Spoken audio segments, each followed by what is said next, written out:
बिस्मिल्लाहिर्रहमानिर्रहीम। अस्सलाम वालेकुम। अच्छा बेटा, अब तक हमने जो कुछ पढ़ लिया है, ज़ाहिर है उसमें शॉर्ट क्वेश्चन भी है, लॉन्ग भी है, ऑब्जेक्टिव भी है। आपको याद होगा कि हमने 9th में भी जब पढ़ लेते थे तो उसका ऑब्जेक्टिव टेस्ट जो बनाते थे तो वो एंड वाले एमसीक्यू शामिल होते थे हर टेस्ट। तो यहाँ पे हम टेस्ट बना रहे हैं, उसमें आपका एंड वाले एमसीक्यू शामिल होंगे हर टेस्ट में, चाहे वो 2 पेजेस का टेस्ट हो, चाहे वो फुल चैप्टर का टेस्ट हो। हर टेस्ट में एंड वाले एमसीक्यूज आपने याद कर लेने हैं ताकि आपको प्रॉब्लम ना हो। ठीक है, बात समझ में आ गई ना? अब हम अपने टॉपिक की तरफ चलते हैं। आज हमारा टॉपिक स्टार्ट हो रहा है पेज नंबर 12 से, that is ripple tag. This is long question, इसके अंदर जो शॉर्ट क्वेश्चन बने वो मैं आपको बता दूंगा। ठीक है, रिपल टैग आज का हमारा टॉपिक है। रिपल टैग सबसे पहले स्टार्ट में इसकी डेफिनेशन या इसका फंक्शन, रिपल टैग का फंक्शन क्या है? What is the function of ripple tank? Or define ripple tank. It is used to produce waves and study their characteristics.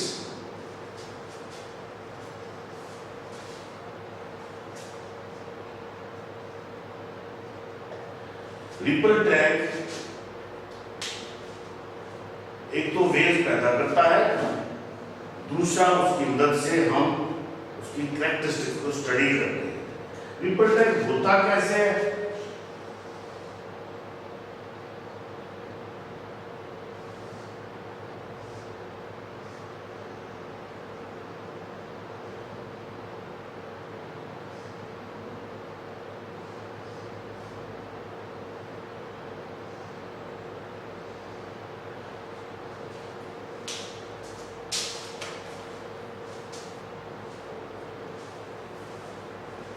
यूं समझिए, ये रिपल टैग का बॉटम है और ये ग्लास का बना होगा। ये बॉटम रिपल टैग का शीशे का बना होगा, ग्लास का बना होगा। इसकी ये बाउंड्री वाल्स भी इस पे ग्लास की होंगी, चारों तरफ से ये भी ग्लास है। और ये एक टेबल से 1/2 मीटर ऊंचा रख दिया जाएगा। जैसे ये टेबल है, इससे ये 1/2 मीटर ऊंचा हमने रिपल टैग रख दिया। इस रिपल टैग के अंदर हम वाटर भर देंगे, पानी भर देंगे और इसके ऊपर एक वाइब्रेटर लगा देंगे। इस वाइब्रेटर की निचली सरफेस जो है, इस वाइब्रेटर की ये डाउन वाली सरफेस जो है, ये पानी के साथ टच करेगी। क्यों टच करेगी? कि जब ये वाइब्रेटर मूव करेगा तो पानी के साथ टच करने की वजह से वेव पैदा हो जाएगी। इस वाइब्रेटर के ऊपर एक मोटर लगी होती है जो इसे चलाती है। हम उस मोटर का कनेक्शन इलेक्ट्रिसिटी से कर देते हैं। और दूसरी बात, इसी रिपल टैग के ऊपर एक बल्ब लगा दिया जाता है।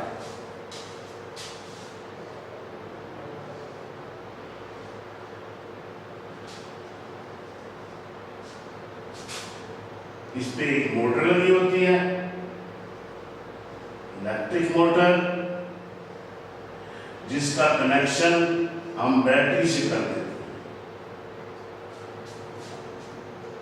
इसमें पानी भरा होता है और रिपल टैग के ऊपर जो वाइब्रेटर लगा है, इसकी फ्रीक्वेंसी फिक्स होगी जब तक वाइब्रेटर चेंज नहीं होगा। अगर आप वाइब्रेटर को चेंज करेंगे तो फिर इसकी फ्रीक्वेंसी जो है वो चेंज होगी। जब तक यही वाइब्रेटर लगा रहेगा, इसकी फ्रीक्वेंसी लिखी होती है इसके ऊपर, वो फिक्स होगी। इसका मतलब ये हुआ कि जो वेव्स इस वाइब्रेटर से रिपल टैग में के अंदर पैदा होंगी, उनकी फ्रीक्वेंसी वही होगी जो उसके ऊपर लिखी होगी। ठीक होगी बात, समझ में आ गई?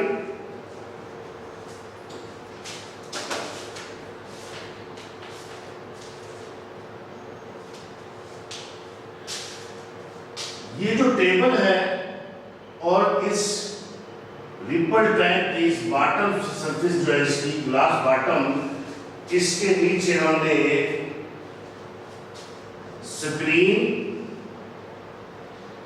और व्हाइट पेपर ये रख दिया। जब हम इलेक्ट्रिक मोटर को ऑन करेंगे, बल्ब को भी ऑन कर देंगे और वाइब्रेटर जो है वो टू एंड फ्रो मूवमेंट शुरू कर देगा। जब ये मूवमेंट शुरू करेगा तो पानी की सरफेस के अंदर वेव्स पैदा हो जाएंगी। अब वो वेव्स जो है पानी की सरफेस में इस तरह की वेव्स बनेगी जिसमें क्रस्ट और ट्रफ आपको नजर आ रहा होगा पानी की सरफेस में। हमने वेव्स को प्रोड्यूस कर ली। अब आगे रिपल टैंक की दूसरी बात क्या है कि उन वेव्स की कैरेक्टरिस्टिक्स को स्टडी करना। तो वेव्स की जो कैरेक्टरिस्टिक्स है, जाहिर है जो वेव्स हैं उसकी फ्रीक्वेंसी भी होगी, उन वेव्स की स्पीड भी होगी, उन वेव्स की वेवलेंथ भी होगी।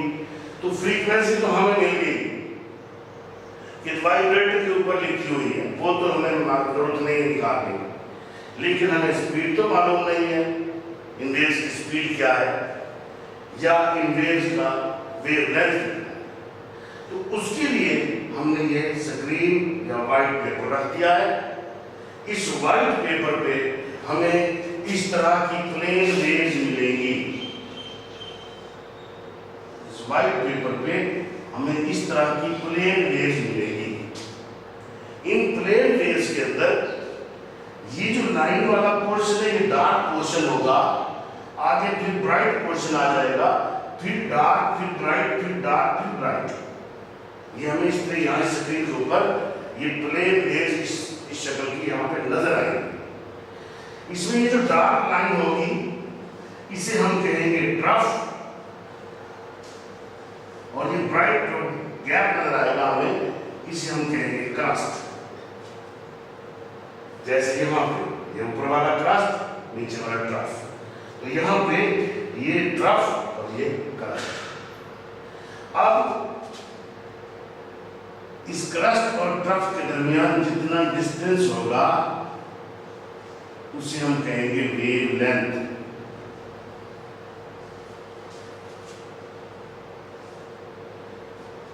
एक क्रस्ट और ट्रफ के दरमियान जितना डिस्टेंस होगा उसे हमने कहना है वेवलेंथ। तो हमें यहां से इसकी वेवलेंथ का पता लग जाएगा कितनी वेवलेंथ है, लेकिन निकालने से कहेंगे हम, निकालने के लिए फिर एक और प्रोसीजर है, वो अगली क्लास में बात होगी, उसमें से स्ट्रोबोस्कोप यूज होता है। यानी हमें इसकी कैरेक्टरिस्टिक्स में वेवलेंथ का पता यहाँ से इस लग सकता है और उसके बाद फ्रीक्वेंसी यहाँ से। ठीक है बेटा, इसका मतलब ये हुआ कि रिपल टैंक जो है वो ऐसा डिवाइस है जो एक तो वेव्स प्रोड्यूस करता है, दूसरा हम उसकी मदद से वेव्स की कैरेक्टरिस्टिक्स को स्टडी करते हैं। ये इसका फंक्शन भी है, इसकी डेफिनेशन भी है। ये रिपल टैंक का डिवाइस है, ये उसका स्ट्रक्चर है। इसमें स्क्रीन का फंक्शन मैंने आपको बता दिया, उसमें हमें इस तरह की वेव्स मिलेंगी। हमें इस वाइब्रेटर का पता चल गया कि वाइब्रेटर जब वाइब्रेट करेगा तो फिर पानी के अंदर वेव्स प्रोड्यूस हो। जब तक वाइब्रेटर वाइब्रेट नहीं करेगा पानी में वेव्स प्रोड्यूस नहीं। इलेक्ट्रिक बल्ब ऑन करेंगे, इलेक्ट्रिक मोटर ऑन करेंगे, जैसे इलेक्ट्रिक मोटर ऑन होगी ये वाइब्रेटर ऐसे वाइब्रेट करेगा और इसमें वाइब्रेटर की जो बॉटम सरफेस है वो पानी के लेवल के साथ टच करनी चाहिए ताकि आपके पास वेव प्रोड्यूस हो। अगर ये टच नहीं करेगी तो वेव प्रोड्यूस नहीं होगी। जैसे वेव प्रोड्यूस होती हैं हमें उनका इमेज, हमें उनका अक्स इस स्क्रीन पे, इस व्हाइट पेपर पे मिलता है और वो अक्स इस तरह का होता है प्लेन वेव्स की शक्ल में। These are called plane waves. ये प्लेन वेव्स की शक्ल में हमें अक्स मिलता है। इसमें ये व्हाइट पोर्शन आता है, एक डार्क पोर्शन आता है। डार्क पोर्शन को ट्रफ और व्हाइट पोर्शन को क्रस्ट कहा जाता है। ओके, अब हम इसके बाद उनकी कैरेक्टरिस्टिक्स को स्टडी करते हैं, वेव्स की कैरेक्टरिस्टिक्स।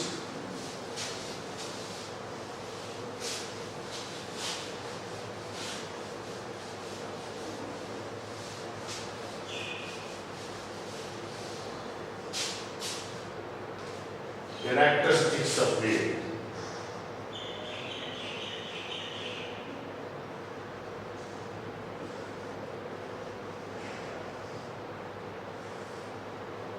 आपके लेवल पे वेव्स की 3 कैरेक्टरिस्टिक्स बताई गई हैं। Number 1, reflection of wave. Number 2, refraction of wave. Number 3, diffraction of wave. ये 3 कैरेक्टरिस्टिक्स बताई गई। सबसे पहली कैरेक्टरिस्टिक है रिफ्लेक्शन ऑफ वेव्स। हम रिफ्लेक्शन ऑफ वेव्स को स्टडी करते हैं। रिफ्लेक्शन ऑफ वेव्स,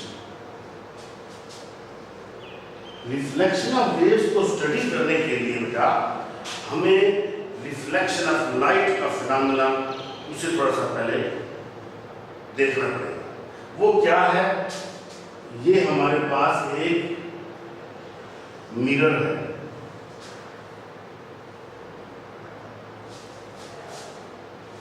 और आपको पता है मिरर की एक सरफेस शाइनी होती है, दूसरी सरफेस रफ होती है। रे ऑफ लाइट एक मीडियम से आके इस मिरर पे टकराई है। इस रे ऑफ लाइट को कहेंगे इंसिडेंट रे। जहां ये मिरर के साथ टकराएगी वहीं नॉर्मल बन जाएगा।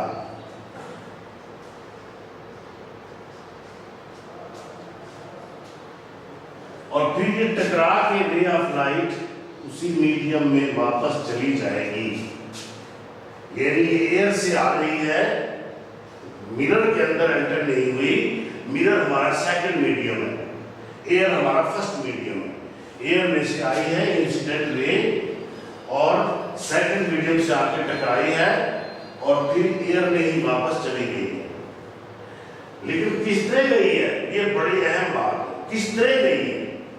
ये एंगल जो इंसिडेंट रे ने नॉर्मल के साथ जो एंगल बनाया है, इस एंगल को हम कहेंगे angle of incidence.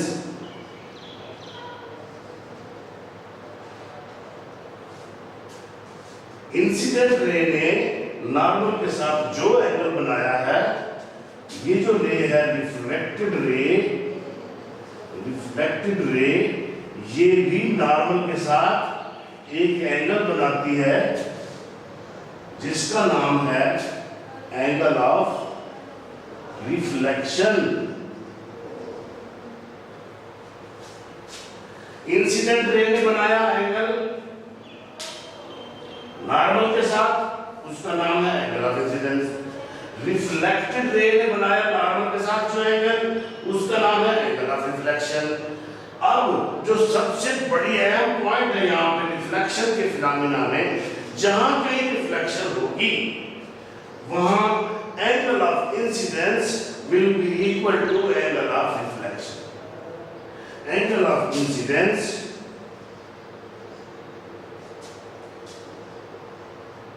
will be equal to angle of reflection।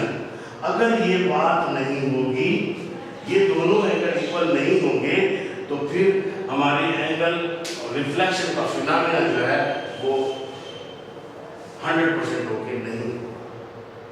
ठीक है, आगे से बात, हम उसे रेगुलर रिफ्लेक्शन नहीं कह सकते। क्लियर? इस चीज को देखते हुए कि जब तक angle of incidence angle of reflection नहीं होगा, तो हम रिफ्लेक्शन ऑफ वेव्स को इसी हिसाब से डिस्कस करेंगे कि अगर ये एंगल ऑफ इंसिडेंस और एंगल ऑफ रिफ्लेक्शन वेव्स में भी हो जाता है, तो वेव भी रिफ्लेक्शन की प्रॉपर्टी को फॉलो करने। ठीक है जी। तो अब हम, ये मैंने आपको लाइट के लिहाज से बताया था, अब हम रिफ्लेक्शन ऑफ वेव्स को इसी लाइट के सेंस में देखेंगे।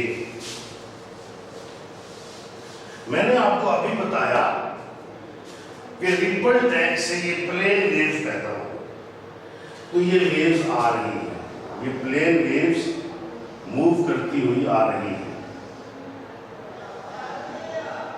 इनकी डायरेक्शन ये है,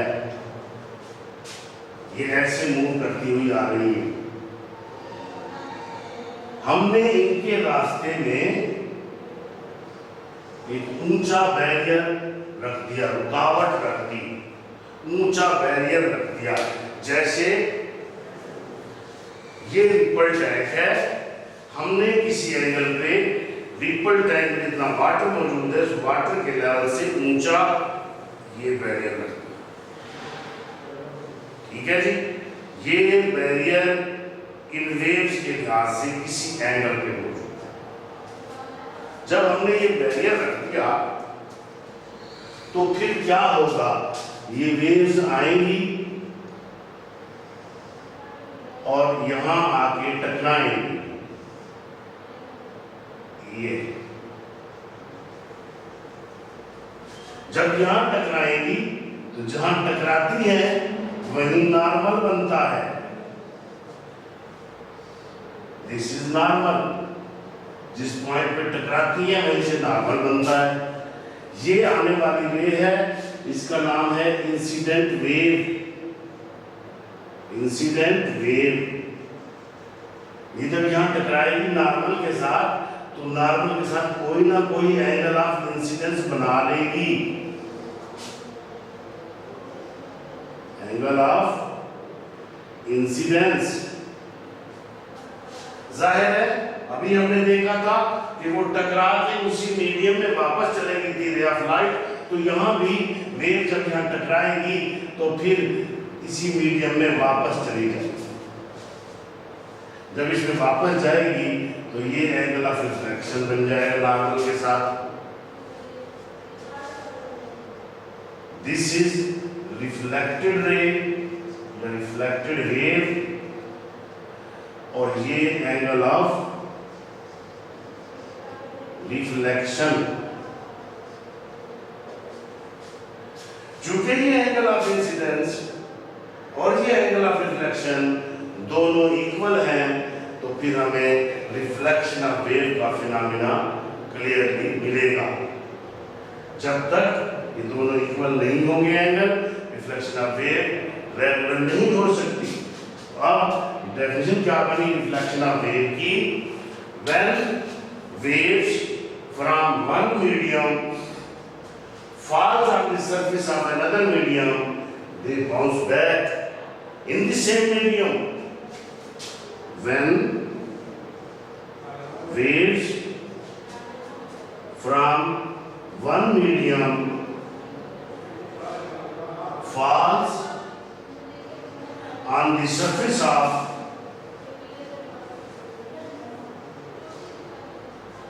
the surface of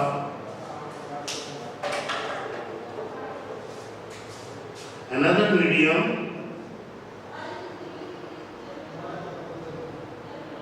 they bounce back, वो वापस चली जाती हैं, they bounce back in the same medium.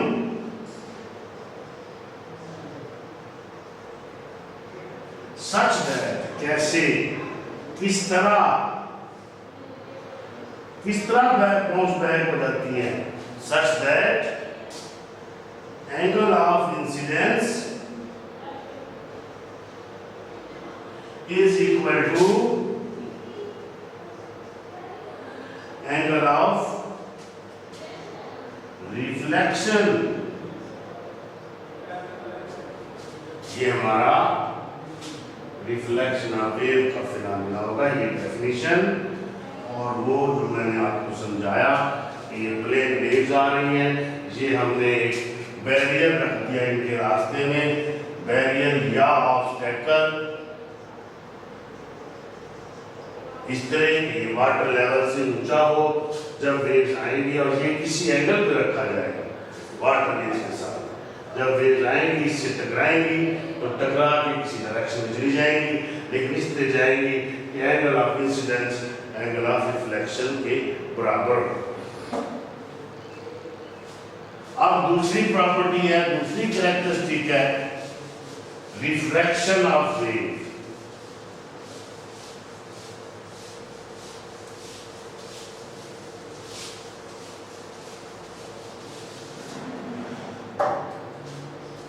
Number 2 second refraction of wave. यहां पे LEC है, यहां पे RAC है। रिफ्रैक्शन ऑफ वेव, इसको भी समझने के लिए हम लाइट को थोड़ा डिस्कस करते हैं, फिर इसे समझेंगे। ये हमारे पास गिलास स्लैब है, ठीक है। वहां मिरर था, मिरर की एक साइड शाइनिंग और दूसरी रफ होती है, जबकि ये ग्लास स्लैब है, ये हर तरफ से एक जैसा होगा। ये एयर है, ये ग्लास स्लैब है जो कि हमारा सेकंड मीडियम है, और एयर हमारा फर्स्ट मीडियम है। जब रे ऑफ लाइट एयर से आती है उसे हम कहेंगे incident ray.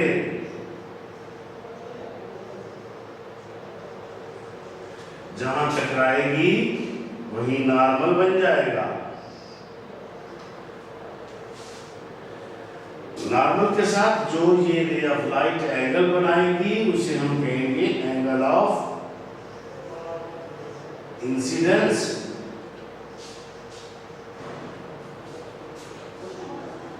Ray of light यहां पे टकराई है, ये जाती तो इसका सीधा रास्ता ये था, ये जाती तो ऐसे जाती, इसलिए इसके अंदर एंटर हो जाना है।